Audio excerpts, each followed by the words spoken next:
You know, when I first saw the trailers for this film, I thought it was going to be a cross between Elysium and Oblivion, maybe with a bit of source code thrown in. But as it turns out, in this case, the movie is better than the trailer.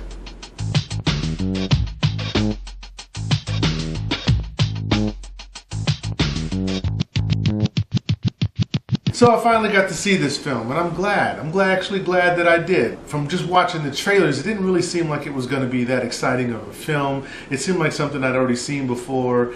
Oblivion meets Elysium, or Equilibrium, or one of those IUM words at the end of it. It's one of those. You know, it's one of those. But yeah, Elysium. And it turns out this movie is much better than that. This movie is a film about Tom Cruise, who's this officer who never really is in the line of duty. He never has to really get his fingers dirty. And then eventually what happens is he gets caught in this time loop because he kills a particular alien and something happens to him. And then in the transference what happens is that he's able to repeat days over and over again, a lot like Groundhog Day and maybe even like source code in a lot of ways. Now, this movie, let's talk about the props and the eye rolls. As you know, here in Vegabomber land, it's like this. I'm either giving you props, which is a lot like the pros, or I'm giving you an eye roll, which is a lot like the cons, if you will. But let's start with the pros, because I like to be optimistic, and this movie gave me a reason to be optimistic. So the pros, real simple. First of all, I like the idea that it was funny.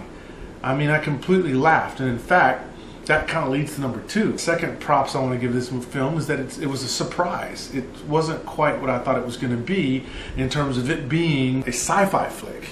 As it turns out, yeah, you find yourself laughing a lot, and Tom Cruise can definitely play action at the same time, play humor. So that's always a good piece. That was a treat to see that. So I give props to that.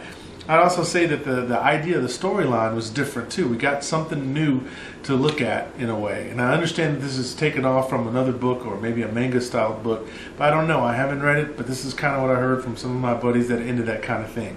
And you know who you are. At any rate, so Tom's character runs into eventually Emily Blunt's character, who at some point understands what Tom's going through in terms of this days repeating over and over again. And so she tries to help him, and then he of course tries to help her by his experience of going back and forth in time, and of course only way to keep going over and resetting is to be killed, and that happens a lot, and the scenes are absolutely pretty hilarious about that.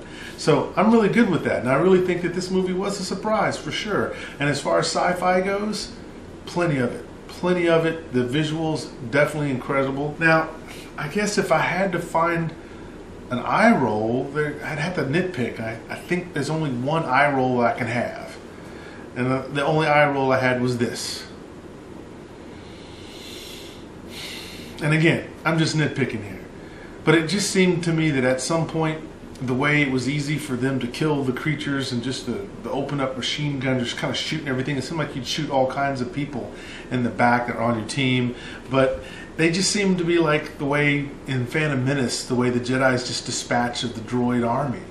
It's just kind of like there's no weight to that. It's just blasting stuff away, and I guess that's pretty cool for a certain degree, but if there's too much of that, I kind of fall out of the movie, because at some point there's no weight, there's no reason to really worry about it. But don't worry, that isn't a major problem with this film. It's just kind of the only thing I could think of. I was just thinking as I was watching it, man, these things are easy to take out when you do take them out, just like the way all the droid armies were in the Phantom Menace. Just too easy to take out. So with that, no weights and nothing to worry about. But that's practically the only eye roll I can find for this movie. So what does Vegabomber rate this film? The Edge of Tomorrow, the new Tom Cruise flick with Emily Blunt, who does an awesome job as well. I give this movie a blowing up, not getting detonated, baby. So go ahead, get out there, watch this movie. Sci-fi fans, you'll totally love it. Tom Cruise fans, you'll love it. And people who just like action movies, plenty of that. No problem. Anyway, this is Vegabomber, and I'm out. You!